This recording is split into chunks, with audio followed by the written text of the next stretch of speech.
पांचवा अध्याय श्लोक नंबर 25। लभन्ते ब्रह्म निर्वाणम ऋषय क्षीण कल्मषाः छिन्न द्वेधा यतात्मानः सर्वभूत हिते रताः। तो यहाँ भगवान कह रहे हैं जिनके सब पाप नष्ट हो गए हैं, जिनके सब संशय ज्ञान के द्वारा निवृत्त हो गए हैं, जो संपूर्ण प्राणियों के हित में रत है और जिनका जीता हुआ मन निश्चल भाव से परमात्मा में स्थित है, वे ब्रह्मवेत्ता पुरुष शांत ब्रह्म को प्राप्त होते हैं। तो कहना चाह रहे हैं हमको कि अशुद्धि रहित जो पाप, जिसके सब पाप नष्ट हो गए, मतलब जो अशुद्धियों से रहित हो गया है, जो द्वंद, जिसके सब संशय मिट गए, मतलब जो द्वंद रहित हो गया है, और सभी भूतों के कल्याण में रत रहने वाले ऋषि ब्रह्म निर्वाण को प्राप्त हो गए। तो अब यहाँ बात आती है कि जैसे भगवान यहाँ बोल रहे हैं कि जिसके सब पाप जो हैं वो क्षीण हो गए, मतलब अशुद्धि रहित हो गए। अब सबसे पहले हमें ये समझना है यहाँ पे कि हम अशुद्ध क्यों हैं, हम द्वंद्वों में क्यों फंसे। क्योंकि हमने असीम को छोड़कर सीमाओं में, सीमित में संतोष कर लिया। असीम मतलब आत्मा, उसको छोड़कर हमने क्या कर लिया, भौतिक चीजों से अपना संबंध जोड़कर और उसमें संतोष करके बैठे हम। भौतिक चीजों से भी संबंध माना है, कोई बात नहीं, पर उसमें आसक्त हो गए और उसी में संतोष ढूंढ रहे हैं, या उसी में हम संतोष हो गए कि अब तो मेरे पास सब है, अच्छा घर हो गया, मेरे पास गाड़ी है, मेरे दो बच्चे थे, दोनों की शादी हो गई, उनको भी बच्चे हो गए, सब स्वस्थ हैं, तो अब मैं संतोष हूं। मेरा तो भगवान सब कुछ हो गया, तूने सब मुझे दे दिया है, मुझे थोड़ा ही चाहिए था, तूने बहुत दे दिया है, बस अब मुझे कुछ नहीं चाहिए। ऐसी हमारी प्रार्थनाएं रहती हैं। तो इस प्रकार भगवान बोल रहे हैं क्योंकि तूने भौतिक चीजों में ही संतोष कर लिया है। हमें चाहिए क्या था, हमें चाहिए थी मुक्ति, आकाश चाहिए था, हमें उड़ना था आकाश में, पर हम जमीन पर ही बंधे रह गए। क्यों? क्योंकि हमें ये बताया है कि थोड़े में ही संतोष कर लो। अब दुनिया में जो बातें चलती, क्या बोलते हैं कि बस अपने पैर उतने ही फैलाओ जितनी चादर है, वो भौतिक उसमें बोलते हैं। पर हमने क्या ले लिया यहाँ पर कि अब सब कुछ मुझे मिल गया है, मैं संतोष हूं, तो अब मैं घूमूंगी फिरूंगी, एंटरटेनमेंट करूंगी, सब तो है भगवान मेरे पास। तो क्या बोल रहे, घूमने फिरने में कोई बुराई नहीं है, पर उसको मत छोड़ो, उसको साथ में रखो, हमेशा ध्यान में रखो। कैसे? तो यही हमें बताते हैं। हमें संसार में क्या सिखाते हैं, एडजस्ट कर लो, थोड़ा है उसमें संतोष रखो। ये दो चीजों को कंपेयर कर रहे हैं, ये भौतिकता के लिए बोला जाता है, पर हमने असीम पर भी वही लगा लिया। हमको अब ध्यान ही नहीं है कि उसके लिए हमें यात्रा शुरू करनी है, ये पता करना है मैं कितना दुखी हूँ और मैं क्यों दुखी हूँ, ये चेतना का स्वभाव क्या है, ये आत्मा क्या है, ये सब तो हमें, इनसे हम दूर दूर तक रह, इनसे दूर ही रहना चाहते हैं। तो भगवान यहाँ कह रहे हैं संतोष मत करो, आकाश तुम्हारी इच्छा है, तुम्हें मुक्त होना है, तुम्हें अनंत सच्चिदानंद तक जाना है, तो थोड़े में कैसे तुम संतोष पा ले रहे हो। तो जो अभी हम, हमारी जो स्थिति हम सब लोगों की, कि हम सब सब कुछ तो है, आराम से संतोष है हमारे जीवन में, तो कह रहे हैं बिल्कुल संतोष मत हो, अभी तो आकाश को पाना है ना। घिसो अपने आप को, अपने देह को घिसो, अपने जिज्ञासा को बढ़ाओ कि मैं दुखी क्यों और मैं कैसे अंत सुख ले सकती हूँ। तो आत्मज्ञान में जैसे ये सब ग्रंथ हैं, उपनिषद, ये सब, ये हम पढ़ना ही नहीं चाहते ना, क्योंकि हमको फिर से वही वाली बात है। यदि आप छोटी उम्र में ये सब पुस्तकें पढ़ने लगो, कौन सी आत्मज्ञान वाली, भगवत गीता, उपनिषद, ये बड़े बड़े ग्रंथ, वेद पढ़ने लगो, तो लोग आपको क्या बोलेंगे, अरे ये मत पढ़ो, ये तो तुम्हारे लेवल की नहीं, अभी तो तुम ये सब पौराणिक कथाएं पढ़ो, भागवत पढ़ लो, कुछ चौपाइयां, ये क्या बोलते हैं उनको, चालीसाएं, वो रट लो, पाठ रट लो। वो हमें रटा देते हैं बचपन से, बोलते हैं वो पढ़ो, हमें गहराई में जाने नहीं देते। क्यों नहीं जाने देते? एक तो पहले उन्हें खुद को भी नहीं पता, जिसको पता होगा वो तो हमें गहराई में उतारेगा ही। पर वो सबको ये कंडीशनिंग है, ये हमारी मान्यता है कि सामने वाले को पता चल गया कि असलियत क्या है, तो ये कहीं हमें छोड़ के ना चला जाए, हमसे किनारा ना कर ले, क्योंकि उसको असलियत पता चल जाएगी। तो इस प्रकार हम आध्यात्मिकता के नाम पर हम सस्ती चीजें पढ़ लेते हैं और अपने आप को आध्यात्मिक बोलते फिरते हैं। तो बार बार हम यही कह रहे हैं, ये कोई भी पुरानी कथाएं, पाठ गलत नहीं है, खराब नहीं है, पर उनमें ज्ञान बहुत कम है और हम उनको रट कर उनमें जो ज्ञान है उसको समझते ही नहीं है, पढ़ने की चेष्टा ही नहीं करते, मेमोराइज कर लेते, रट लेते हैं और फिर बस रोज मेरा नियम है 1 घंटे के मुझे पाठ करना है, टिक बॉक्स, बस कि आज का पाठ हो गया। आप ट्रेनों में देखोगे, कहीं भी देखोगे तो लोग पाठ की पुस्तक लेके कंटिन्यूस पाठ करते रहते हैं। तो इसमें बुराई की बात नहीं है, पर इससे आपकी यात्रा तो आगे नहीं बढ़ेगी। तो भगवान यहाँ बता रहे हैं कि आत्मज्ञान का साथ लो, आत्मज्ञान के बिगर हमारा ये जीवन सार्थक नहीं है। अब कोई बच्चा घर में जिद करता भी है कि मुझे तो उपनिषद पढ़ना है, तो क्यों पढ़ना है? तो यदि किसी के उससे निकल गया कि ये मुक्ति देगा, ये मोक्ष है, तो अपने को ये मोक्ष तक नहीं जानना है, अपने को तो ये जीवन एंजॉय करना है। तुरंत हमें लोग बोल देंगे मोक्ष वोक्ष की बातें मत करो, ये बड़ी बड़ी, तो हटा देते हैं हम ऐसी बड़ी किताबें, और जबकि यही पढ़ने लायक है और इसी से हमारा जीवन सार्थक बनेगा। कहेंगे अपने लिए तो ये बस आप किसी से बोलोगे भी ना कि आप भगवत गीता पढ़ रहे हो तो ऐसे बोलेंगे अरे अपने लिए तो ये रोज के पार्टी बहुत हो जाते हैं, इसी में दिन निकल जाता है, कभी कभी तो यही करने को टाइम नहीं मिलता है, तो बस ये पाठ कर लिए, थोड़ी घर का थोड़ा काम कर लिया, थोड़ी ड्यूटीज कर्तव्य पूरे कर लिए, थोड़ी बड़ों की इज्जत कर ली, थोड़ी मर्यादा में रह गए, बस यही हमारा जीवन है और इसमें ही हमारा जीवन अच्छा चल रहा है। कहाँ ज्ञान व्यान की बात कर रहे हो आप, कहाँ गीता पढ़ने को टाइम है? और कुछ नहीं होता असलियत में, तो जब मृत्यु किसी की होती है अपने वाले की तो दुख तो होता ही है। ज्यादा ज्ञान व्यान मत बताओ कि दुख नहीं होता है, क्योंकि हम बोल ही नहीं रहे कि दुख नहीं होता है, दुख तो होता ही है, पर उस दुख का सामना कैसे करना है और वो दुख का निवारण क्या है, वो इन उपनिषद भगवत गीता में ही इसका आंसर है। तो इस प्रकार हम खुद भी जो है बंधे हुए रहते हैं और हम दूसरों को भी बांध कर रखते हैं। तो अध्यात्म हमें कहता है कि सीमित मत रहो, अनंत को पालो। तो सीमित में संतोष मत करो, अनंत को पाओ। ये अज्ञानता में सब चलता रहता है कि बस खाओ पियो मजा करो, ये सब अज्ञानता में चलता है। सिर्फ ज्ञान ही है, बोध ही है जो आपके बंधन को काटेगा, आपको मुक्त करेगा, आपको फ्री फील कराएगा। क्योंकि ये जो ज्ञान है ये हमें तोड़ता है। ज्ञान से जो अनावश्यक चीजें हैं वो हट जाती हैं, क्योंकि वो नकार की भाषा बोलता है। तो जैसे पत्थर से मूर्ति बनती है ना, तो मूर्ति कब बनती है? जब उसका जो जो नहीं चाहिए वो पार्ट हटा देते हैं पत्थर से, तो मूर्ति बनती है। उसी प्रकार ये जो ज्ञान है ये हमें कार्विंग कर देता है, हमारी जो अनावश्यक चीजें उसको नकारवाता है हमसे। तो ज्ञानी जो है वो स्वयं को जान लेता है और उसके संसार से जो संबंध है, हमें क्या लगता है जो जान लेगा स्वयं से वो संबंध छोड़ देगा? नहीं, ज्ञान जो है उसको ऐसा बना देता है कि उसके संबंध और सुंदर हो जाते हैं, क्योंकि अब उसमें स्वार्थ है ही नहीं, उसे आपसे कुछ रिटर्न में चाहिए ही नहीं। तो जो उसका संबंध होगा सुंदर होगा, विदाउट एनी एक्सपेक्टेशन होगा। तो यहाँ शब्द आता है सर्वभूत हिते रता, मतलब सभी प्राणियों के कल्याण में रत रहने वाला। तो जो ज्ञानी है उसका संबंध संसार से कैसा रहेगा? सुंदर स्वस्थ संबंध रहेगा जो सभी प्राणियों के लिए कल्याणकारी रहेगा। तो ये जो ज्ञानी होता है हमें संसार में क्या सिखाते, कैसे रहना, अपने कर्तव्य का पालन करना है, मर्यादा में रहना है, इज्जतदार बन के रहना है। मतलब ये 3-4 चीजें हमें सिखाती जाती हैं कि कुछ भी हो खड़े होके सबके हाथ जोड़ना है, बड़े आ गए तो खड़े होना है, आपका बड़ों के प्रति क्या कर्तव्य है वो कर लेना है। पर जो ज्ञानी होता है ये सब तो वो करता ही है, पर वो इसके अलावा जो नहीं भी यहाँ कहा गया है वो सब करता है। मतलब वो सीमित से आगे निकल जाता है, असीमित की ओर चला जाता है। वो सबको करुणा भाव से देखता है, प्रेम भाव से देखता है। तो इस प्रकार ज्ञानी जो है खुद का कल्याण तो करता ही है, साथ साथ वो सभी का कल्याण कर लेता है।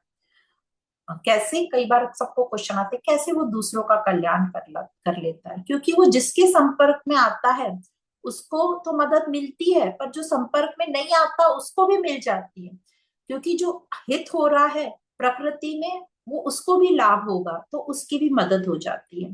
तो ये जो बातें हैं ये हम ना बोलने लगे कि हम तो जहां जाके खड़े हो गए उनकी तो मदद हो गई और दूसरों की भी हो गई। ये हम अभी ब्रह्म ज्ञानी नहीं बने, ये ब्रह्म ज्ञानियों के लिए ठीक है, हमारे लिए तो अभी ये ठीक नहीं है, हमें तो अभी बहुत मेहनत करनी है। तो आम व्यक्ति के लिए हम क्या कैसे मदद करते हैं? बिना कुछ ज्ञान के हम मदद करते हैं तो वो सुपरफिशियल लेवल पे करते हैं, हमें लगता है हमें कुछ पुण्य मिल जाएगा या मुझे बेचारे की मदद कर दी मैंने, तो वो भी एक सकाम हो जाता है। हमें कहीं ना कहीं अंदर हमारा अहंकार बोलता रहता है कि मैंने करी, उसको बेचारे को आज का नाश्ता मिल जाएगा, चाय मिल जाएगी, हम ऐसी बातें करते हैं। तो बिना अपने जाने, बिना ज्ञान से हमें पता भी नहीं चलता कि मदद कैसे होती है, कल्याण क्या होता है। तो जब हमें दुख दिखेगा अपने आसपास, तभी हम ज्ञान में प्रवेश करेंगे। हमें दुख दिखता भी है आसपास, पर हम क्या करते हैं, ज्ञान तो हमें है नहीं, हम देख के बस वही दिख दया का भाव बताते, बेचारे कितने दुखी, कितनी हालत खराब है, और अपने घर आके हम मजे से खा पी के एसी चला के हम सो जाते हैं, हम उस पर कोई एक्शन नहीं लेते। तो जो ज्ञानी होते हैं, जो सही में जिनको मदद करनी होती है, वो उसके बारे में सोचेगा ऐसा क्यों हो रहा है, हमसे क्या, हम क्या कर सकते हैं, वो थोड़ा भी जो कर सकता है। देखो, जाके उनको खाना खिलाना, मदद देना, ये नहीं, बड़े वो तो वो भी एक है, पर वो एक समष्टि लेवल पर वो सेवा नहीं है। वो तो ठीक है, आपने किसी को ठंड लग रही है कंबल दे दी, वो एक अलग तरह की सेवा है।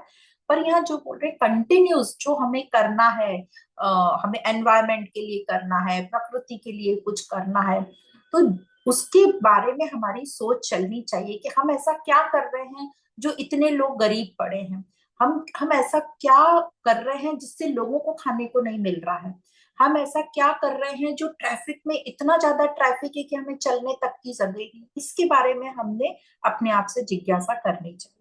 तो इस प्रकार जब ज्ञान होता है तब हमारे में जिज्ञासा आती है, फिर जो सही है, जो शुभ है, जो श्रेयस्कर है, उसे हम और करते जाते हैं। और भगवान कहते हैं जो श्रेयस्कर है उसे और करते जाओ। जो श्रेय, ऐसी तो प्रार्थना हमारी होनी भी चाहिए कि जो श्रेयस्कर है वैसा मैं और कर पाऊं, और कर पाऊं। तो ये और मांगने में कोई गलत नहीं है।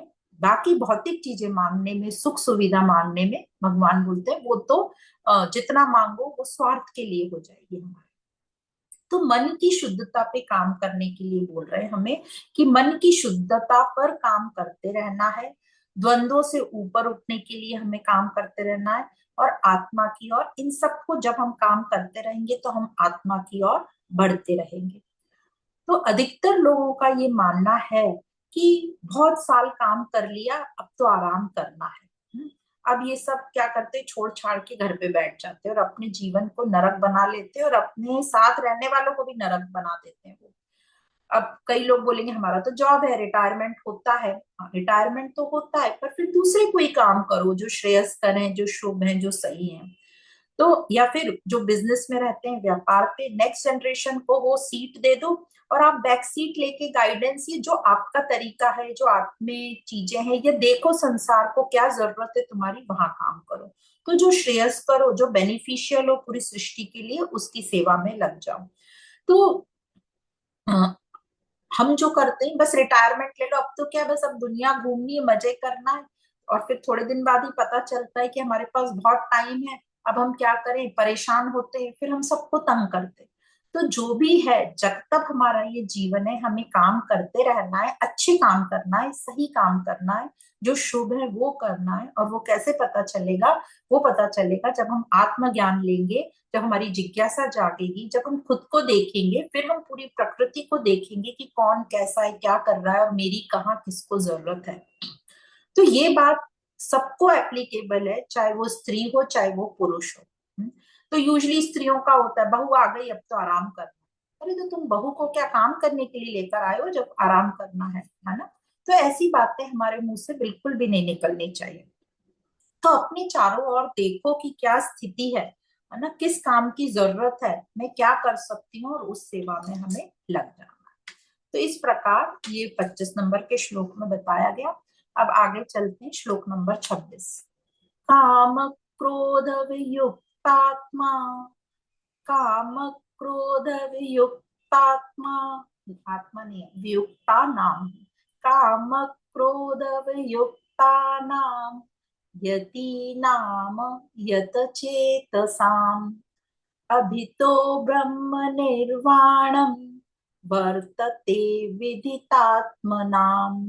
तो भगवान कह रहे हैं काम क्रोध से रहित, जीते हुए चित्त वाले, पर ब्रह्म परमात्मा का साक्षात्कार किए हुए ज्ञानी पुरुषों के लिए सब ओर से शांत पर ब्रह्म परमात्मा ही परिपूर्ण है। मतलब वो कहना चाह रहे हैं जो काम और क्रोध से मुक्त है, संयम चित्त है, आत्मज्ञ है, ऐसे यतियों के लिए चारों ओर ब्रह्म निर्वाण विद्यमान है। अब ये इसमें हमको समझना पड़ेगा कि ये जो बात भगवान हमको कह रहे हैं काम क्रोध से मुक्त, पर हम शरीर से ऑपरेट करते हैं, हम देह में हैं, देह से ऑपरेट करते हैं। तो जो भौतिक है ना, अज्ञानता की से कामना जो करी जाती है, ये हमें लगता है अज्ञानता में कि ये भौतिक संसार ही हमारी कामना पूरी करेगा। तो अज्ञानता में जब हमें ये लगता है कि भौतिक संसार ही हमारी कामना पूरी करेगा, तो हमारे में क्या होता है, काम की उपज होती है, उसमें काम आ जाता है, कामना कि मुझे कुछ चाहिए, और उसे उस कामना में बड़ा उत्साह रहता है अपने को पूर्ण करने का और वो कामना पूरी करने का। तो ये जो उत्साह आता है कामना पूरी करने का, मतलब एक मोटिवेशन होता है, एक मोटिव रहता है कि मुझे कुछ मिलने वाला है और इससे मैं पूर्ण हो जाऊंगा, मुझे वो आनंद मिलेगा पूर्ण कर। ये जब ये कामना पूरी नहीं होती तो क्या आ जाता है, क्रोध आ जाता है। हाँ, तो ये काम क्रोध ये सब मटेरियली टाइप की चीजें, एनर्जी। तो काम जब पूरा नहीं हुआ तो क्रोध आ गया। अब क्रोध को संभालना कैसे है ये ज्ञान हमें बताएगा। अज्ञानता में तो क्रोध का क्या होगा, क्रोध में हम खुद को भी नष्ट कर देंगे और वो पूरी सिचुएशन को नष्ट कर देंगे। और क्रोध आगे चलकर यदि हमारा वो पूरा हमने संभाला नहीं, क्रोध की एनर्जी को हमने सही डायरेक्शन में नहीं लगाया, तो वो क्रोध हमें डिप्रेशन में ले जाएगा, अवसाद में ले जाएगा। तो पहले तो उत्साह होता है सभी को, ज्ञानी हो चाहे अज्ञानी, सबको उत्साह होता है काम का। पर जो अज्ञानी होता है उसके काम क्या, कामना क्या रहती है, भौतिक, खुद को सुख देने वाली, स्वार्थ रहता है, लालच होता है उसे। और जब ये मन लायक नहीं होते तो वो क्रोध हो जाएगा। अब ये जो अज्ञानी का जो क्रोध हुआ, जहां उसकी कामना पूरी नहीं हुई, तो ये जो क्रोध की एनर्जी, जैसे अभी हमने समझा, वो डिस्ट्रक्टिव एनर्जी हो जाती है। वो हमारा उद्देश्य को हिला, उसको अभी तो जो अज्ञानी को क्या उद्देश्य था, जो भी उसकी कामना थी वो पूरी करने का, वो अपने उस उद्देश्य से भी हिल जाएगा और फिर फोकस उसका नहीं रहेगा, और फिर वो ये क्रोध की डिस्ट्रक्टिव एनर्जी को डिप्रेशन में ले जाएगा। तो जहां काम रहेगा वहां क्रोध होगा ही होगा। तो जहां अज्ञानता होगी वहां काम होगा, और काम होगा वहां क्रोध होगा, और अज्ञानता में क्रोध रहेगा तो वो यूजुअली डिप्रेशन में जाएगा। पर अब ज्ञानी के साथ क्या होता है, यदि आप आत्मज्ञान के साथ हो, तो यहाँ भगवान हमें बता रहे हैं कि जो काम क्रोध से मुक्त होता है उसके लिए चारों ओर ब्रह्म निर्वाण ही है, मतलब वो मुक्ति मुक्त है, आनंद में है। तो हमें बात करनी है हमारे लेवल पे। ये तो समझ गया जो काम क्रोध से मुक्त है वो तो फ्री है, पर जो काम क्रोध के साथ है उसकी क्या हालत है, वो अभी बताया कि अज्ञानता में हम क्या करते हैं। अब बताएंगे, अब जो ज्ञानी है ये क्या करता है, इसको भी कामना होती है, पर इसकी कामना कैसी होती है, इसकी उच्च कोटि की कामना होती है, उसकी जिज्ञासा होती है ना, उसको आत्मा की कामना है ना, या कल्याण की कामना। तो कामना बुरी नहीं होती, आप किसकी कामना कर रहे हो वो बुरी होती है। हमें एक याद है, एक पहले कुछ सालों पहले तक, या अभी भी एक जोक चलता था कि एक मुनि जी, एक महाराज जी ने संसार छोड़ दिया, उसे मुक्त होना है ना, तो वो छोड़ दिया उसने संसार। तो वो आगे उसकी काफी दिनों की यात्रा अच्छी अच्छे से रह रहा है सन्यासियों के जैसे। फिर आखिरी में रास्ते में उसको कोई मिलता है, जब वो बिल्कुल प्राप्त करने ही वाला था परमात्मा को, तो उसे कोई उसका रिश्तेदार मिलता है। हाँ, तो आपकी अब क्या चाहिए आपको, तो वो बोलता है मुक्ति चाहिए। तो जो जितने भी संसारी थे अज्ञानी, वो जोर जोर से हंसते हैं कि मांगना तो मना किया था, फिर भी आप मांग रहे हो, मतलब मुनि महाराज को भी कामना है, पर ऐसी कामना अच्छी कामना है। तो ये जो सस्ते वाले जोक हो जाते हैं ज्ञान के लिए, बाहर अपने घूमते रहते हैं व्हाट्सएप पे, इससे भी हमें बचना चाहिए। तो ज्ञानी की भी कामना रहेगी, उसको भी क्रोध आता है ना, पर जो ज्ञानी का जो क्रोध है उसको बिखरने नहीं देता। ज्ञानी की जो कामना और क्रोध जो होगा उसमें भी उत्साह होगा, कामना जो होगी उसमें भी उत्साह होगा, पर जो ज्ञानी का उत्साह रहेगा कामना को लेकर, वो मोटिवेशनल नहीं होगा, उसको कुछ चाहिए नहीं उस कामना से, है ना, उसको तो एक्सट्रीम मुक्ति के लिए बात कर रहा है, तो वो नकार की भाषा बोल रहा है। तो जो ज्ञानी का उत्साह होता है वो प्रेरणावर्धक होता है, वो मोटिवेशनल नहीं होता है ना। तो इस तरीके से हमें समझना चाहिए। अब ये जो ज्ञानी है उसमें भी ये एनर्जी उठेगी कामना की, और उसके भी संकल्प। अब जब ये जो कामना उठ रही है उसके, तो वो संकल्प अपने पक्के करता है। मतलब उसको क्रोध आ गया, उसकी कामना पूरी नहीं हो रही, या किसी ने ऐसा बिहेव किया तो उसको भी क्रोध आ सकता है। पर ये जो क्रोध उसको आता है, वो क्रोध को संकल्प में कन्वर्ट कर लेता है, और उसको आगे अवसाद नहीं होने देता, डिप्रेशन में नहीं जाने देता। वो अपने ये क्रोध की एनर्जी को फोकस लगाए रहता है संकल्प करके। और यदि आगे उसका क्रोध अवसाद में होगा भी, तो वो अवसाद उसका कैसा होगा, विरह का। कि जैसे हम गोपियों का देखते हैं ना, कि उनको कृष्ण नहीं मिले तो कैसे उनको विरह हुआ, वो विरह का उनको अनुभव होगा, ना कि डिप्रेशन का। तो डिप्रेशन अलग चीज है और विरह अलग चीज है। तो ज्ञानी को भी क्रोध हो सकता है। उसका क्रोध जो है वो डिस्ट्रक्टिव नहीं होता, बल्कि उसका जो क्रोध है वो आगे बढ़ने के लिए और उसका संकल्प पक्का करा देता है, और वो फोकस्ड हो जाता है अपने लक्ष्य को लेके, अपने दृष्टि को लेके। उसकी बुद्धि और पैनी हो जाती है उसकी, या दृष्टि और भी क्लियर हो जाती है। तो अज्ञानता में काम क्रोध होगा ही, ज्ञानी को भी काम क्रोध होगा। पर क्योंकि ज्ञानी को ज्ञान है कि भौतिक पदार्थ पूर्णता नहीं दे सकते, तो उसकी कामना ऊंची होगी। और पूरी नहीं भी हुई तो यह काम की जो ऊर्जा है, जो अज्ञानी को क्रोध आता है और ज्ञानी को, उन दोनों में अलग अलग होगी। ज्ञानी, अज्ञानी का जो क्रोध है उसको डिस्ट्रॉय कर देगा, और ज्ञानी का जो क्रोध है उसका संकल्प पक्का करेगा। और फिर भी पूरा नहीं हुआ तो भी उसका जो क्रोध है वो अवसाद या डिप्रेशन में नहीं जाएगा, वो विरह वाला रहेगा, वो फिर उठकर उस पर काम करने लगेगा। इसलिए भगवान कृष्ण यहाँ पर कह रहे हैं कि काम और क्रोध से वियुक्त होने की यहाँ पर हमें बात बताई जा रही है। जो वियुक्त हुआ है, जो काम और क्रोध से में संयम चित है, मतलब उसको अपने ऊपर हावी नहीं होने दे रहा है, बल्कि जो एनर्जी काम की और क्रोध की है उसे सही डायरेक्शन में संकल्प के लिए लगा रहा है, उसको तो निर्वाण हुआ ही है, प्राप्ति है। इस प्रकार हमें बताया काम क्रोध के ऊपर। तो अज्ञानियों में काम के लिए मोटिवेशन होगा, जो उत्साह है ना। और यूजली जो मोटिव होते हैं ये सेल्फिश मोटिव ही होते हैं, भौतिक के लिए मोटिवेशनल। जैसे हम बोलते हैं मोटिवेशनल स्पीकर, तो वो हमें क्या बताते हैं, अरे आपका वो लक्ष्य लक्ष्य साधो। तो वो आत्मा का लक्ष्य नहीं बोलते। आपको कोई आपकी नौकरी के लिए आपका घर लेना है, या कुछ बच्चों का करना है, तो क्या बोलते हैं, ऐसा पिक्चर लगा दो आपके टेबल के सामने कि आपका एक बड़ा घर है, और रोज उसको देखते रहो, संकल्प ऐसे पक्का करो कि मेरा 5 साल बाद ये घर बनने वाला है। तो ये संकल्प हमारा वो मटेरियल चीज के लिए पक्का कराते हैं। मोटिवेशनल जिसमें मोटिव है, तो मोटिव भौतिक पदार्थों का होगा। तो यहाँ हम किसी की बुराई नहीं कर रहे, हम आध्यात्मिक बात कर रहे हैं कि यहाँ पे मोटिवेशनल नहीं होता है। यहाँ पे क्या बोलते हैं हमें कि उत्साह जो होता है वो प्रेरणावर्धक होता है, अपनी मुक्ति के लिए होता है। तो जो अपनी मुक्ति के लिए काम करेगा वो खुद मुक्त होके नहीं रहेगा, वो दूसरों को भी मुक्त कराने की चाहत रखेगा, मतलब दूसरों का कल्याण करने की। तो अपने भगवान यहाँ पे कह रहे हैं सीमित मत रहो, अपने कल्याण के लिए आगे बढ़ो, और ये काम और क्रोध इनको सहन करने की शक्ति रखो, और वो होगा ज्ञान से। हम क्या करते हैं, बिना ज्ञान लिए अज्ञानता में काम और क्रोध को सहन करने की कोशिश करते हैं, तो हमारा बांध वो टूट जाता है, क्योंकि उसकी नींव पक्की नहीं है ज्ञान से। ज्ञान होता है आत्मज्ञान, तो हमारी नींव पक्की हो जाती है, हम समझते हैं ये काम कौन सा काम चुनना है, और क्रोध आएगा तो भी उसको सही तरीके से कैसे यूज करना। तो इस प्रकार ये 26 नंबर का श्लोक बताया गया। आप सभी को बहुत बहुत धन्यवाद।